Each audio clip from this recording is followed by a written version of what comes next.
नमस्कार दोस्तों। आज हम बात करेंगे द हिंदू के एक बहुत ही इम्पोर्टेंट आर्टिकल के बारे में जो कि सेडिशन लॉ से रिलेटेड है। हाल ही में सुप्रीम कोर्ट से ये न्यूज़ निकल के आई है कि जो भारत के चीफ जस्टिस हैं DY चंद्रचूड़ जी, उन्होंने ये कहा है कि सेडिशन लॉ, जैसा कि हम सब जानते हैं कि सेडिशन लॉ का जो मैटर है वो काफ़ी दिनों से चल रहा है और अधिकतम लोगों का मानना है कि इस लॉ को हटा देना चाहिए। कुछ लोगों का मानना है इस लॉ को नहीं हटाना चाहिए। कुछ लोग कुछ जजेज और कुछ वकीलों का कहना है कि ये जो लॉ है वो freedom of speech and expression को वायलेट करता है, तो इसे हटा देना चाहिए। लेकिन कुछ जजेस का मानना है कि नहीं, ऐसा कुछ नहीं है, ये वायलेट नहीं करता है।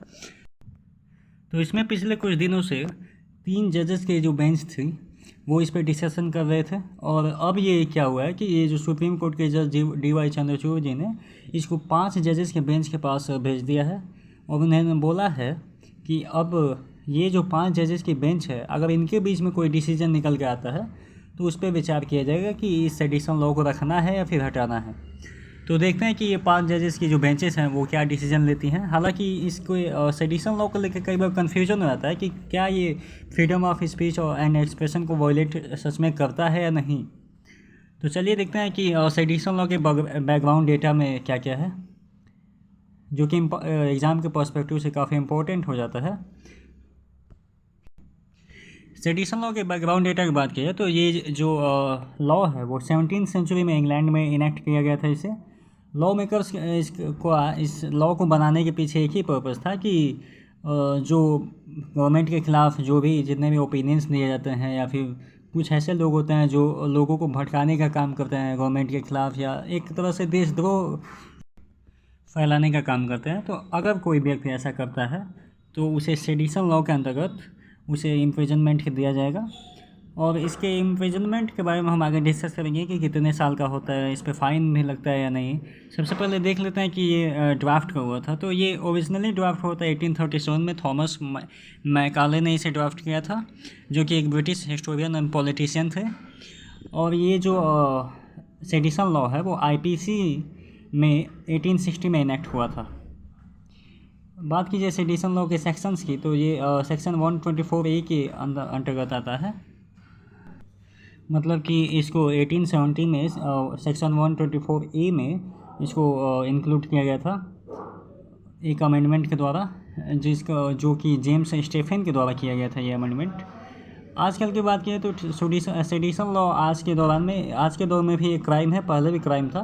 लेकिन पहले जो ब्रिटिश कॉलोनियल रूल था उसके द्वारा इसको काफ़ी स्ट्रिक्टली फॉलो किया जाता था, लेकिन अब उतना जैसे कि उस तरह से नहीं फॉलो किया जाता है जैसे कि ब्रिटिश गवर्नमेंट के अधिकारी करते थे।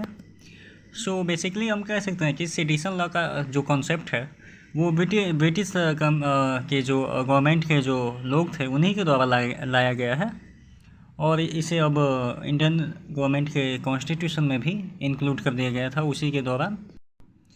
अगर बात की जाए कि आज के दौरान सेडिशन लॉ को किस प्रकार लागू किया जाता है, तो ये जो सेडिशन लॉ है वो आर्टिकल 24A IPC में इंक्लूडेड है। और इसका जो डेफिनेशन है वो इस तरह से है कि अगर कोई पर्सन वो चाहे वर्ड से या फिर स्पीच दे के या फिर रिटन या फिर किसी भी तरह से अगर देश की सॉवरेनिटी इंटीग्रिटी को डिस्टर्ब करता है या फिर लोगों में एक विद्रोह की भावना फैलाने का प्रयास करता है तो उसको इम्प्रिजनमेंट दिया जाएगा। तो कई बार ऐसा होता है कि ये जो सेडिशन लॉ है इसका मिसयूज भी कर दिया जाता है गवर्नमेंट के द्वारा। इसीलिए सुप्रीम कोर्ट ने ये डिसाइड किया है कि इस पर डिस्कशन किया जाए कि इस लॉ को रखा जाएगा या नहीं रखा जाएगा। पनिशमेंट की बात किया तो इस लॉ के अंतर्गत पनिशमेंट जो है वो 3 साल की हो सकती है या लाइफ टाइम में हो सकती है और फाइन भी इंक्लूड किया जा सकता है इसमें। और जो व्यक्ति जो कि सेडिशन लॉ के अंतर्गत इम्प्रिजनमेंट पाता है उसे गवर्नमेंट जॉब से नहीं मिलती है, वो देश से कहीं बाहर नहीं जा सकता और हर टाइम उसे कोर्ट में पेश होना पड़ेगा जब कोर्ट के द्वारा नोटिस उसे भेजा जाएगा। अब अगर बात की जाए सिग्निफिकेंस की कि इसका सिग्निफिकेंस क्या है, तो इसके कई सारे सिग्निफिकेंस हैं। जैसे कि अगर ये सेडिशन लॉ नहीं होता तो कुछ लोग वैसे ही विद्रोह फैला देते और इसीलिए लोगों के बीच में एक रीजनेबल रिस्ट्रिक्शन को अप्लाई करने के लिए इसको लाया गया। और ये जो रीजनेबल रिस्ट्रिक्शन है वो आर्टिकल 19 क्लॉज 2 के अंतर्गत आता है, जो कि ये कहता है कि freedom of speech and expression जो है वो हर इंसान का राइट है। और हम जैसा कि हमने पीछे डिस्कस किया कि सेडिशन लॉ है, ये कहीं ना कहीं इसका वायलेशन करता है, कुछ लोगों का मानना है। तो उसी को देखते हुए सेडिशन लॉ को हटाने के बारे में चर्चा की जा रही है जजेस के बेंच द्वारा।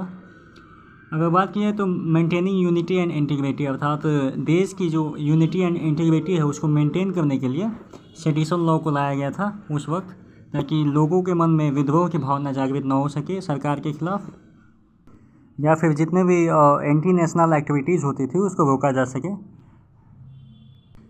अब अगर बात की जाए कॉलोनियल इरा की, तो उस समय के दौरान सेडिशन लॉ को लोगों को लॉक करने के लिए यूज़ किया जाता था। यानी कि जो भी लोग ब्रिटिश गवर्नमेंट के ख़िलाफ़ कोई भी प्रोटेस्ट करते थे या फिर उनके ख़िलाफ़ कोई ऐसा स्पीच लिखते थे जो कि उनके फेवर में नहीं है, तो उनको सेडिशन लॉ के अंतर्गत जेल में डाल दिया जाता था।